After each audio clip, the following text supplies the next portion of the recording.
right, so a topic that has been of interest to me because of some discussions on Twitter has been, does a win matter to a pitcher? So this came about talking to Mike Wilner and some of his followers who jumped in. We were talking specifically about R.A. Dickey.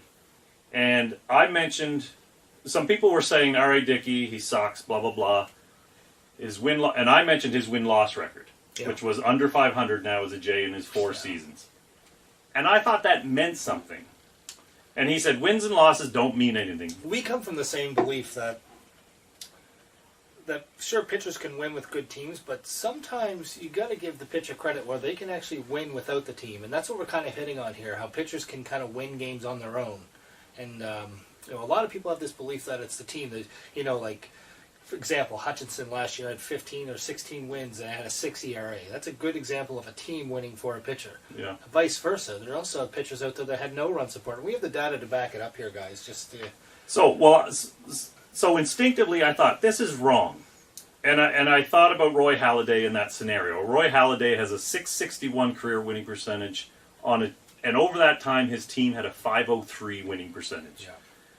And that's all I didn't have any data to base it on. It was just a feeling that wins matter. Now, I don't think Mike was saying wins don't matter at all. I think wins is the name of the game. I think what he was saying is it's just dumb luck that R.A. Dickey is under 500. And my contention was, no, if you're a good pitcher, you find a way to give wins. Way to win, exactly. There's That's what good pitchers do, intangible. is they do find ways to win. So, I did about 4 hours of data.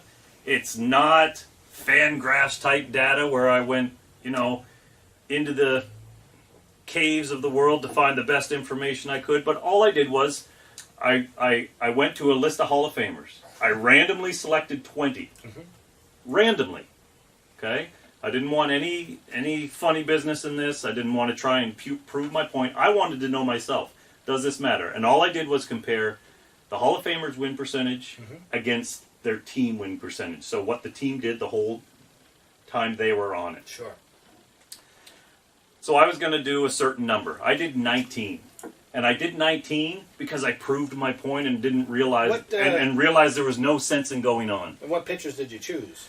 So I had Grover Alexander. So I went to different eras. Mm-hmm. Grover Alexander, Nolan Ryan, Burt Blyleven, Jim Palmer, Jim Bunning, Steve Carlton, Jack Chesborough, Pedro Martinez, Randy Johnson, Dizzy Dean, Don Drysdale, Red Farber, guys I never even heard of. Some of them. I like the dynamic of going between the different eras.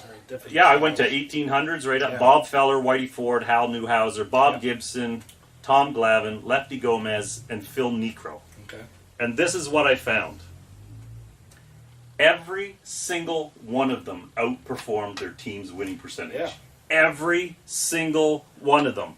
Combined, they had a .591 winning percentage. As a team, and what were their teams? No, as an individual. I added all the players and just took their total wins and losses, and it came to a .591 win percentage. Okay. Then added all the wins and losses from the teams they were on, and it came to a .535 win percentage. Jesus. So a .056 difference. So so just before I get into saying how stupid this whole conversation is, then I just said, okay, well, let me pick the favorite Blue Jays. Yep.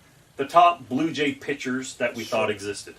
Again, I just picked them. I didn't try and prove my point with anybody. Mm-hmm. Dave Steve, Roy Halladay, Jimmy Key, Juan Guzman, Pat Hankin. All of them outperformed their team winning percentage. Every one of them. Wow. Then I went to the All-Stars. Just to say, okay, let's not do Hall of Famers. Let's drop down to All-Stars. And the combined All-Star winning percentage was like .621, and their team winning percentage was .560. So they everything, and just to throw in R.A. Dickey, he has a career .494 winning percentage with the Blue Jays on a team that has a .513 winning percentage. He's the only one who's negative in this whole goddamn conversation. Wow, okay. That's a lot. Exactly. I just randomly picked 19 Hall of Famers. Every one of them outperformed their team. I did the 2015 All-Star, all 16, 18 starters. Every one of them They're combined. Sorry, 2 of them did not outperform their team, but you're going to have random differences in one season. Yeah. Over the career is what is important. So it was just R.A. Dickey? And it was just R.A. Dickey was the only one. And to Mike's conversation. So clearly, I mean, maybe you can go deeper into these numbers. Yep. And find, okay, but did you correct for this and did you correct for that? Yeah. But it doesn't matter. I've shown that a good pitcher outperforms his team. Definitely, and that goes back to the theory we're trying to press here. Is kind of, a pitcher can kind of dominate another team and individually win a game for you, and this is kind of the statistics that kind of back that stuff up. Yeah. So.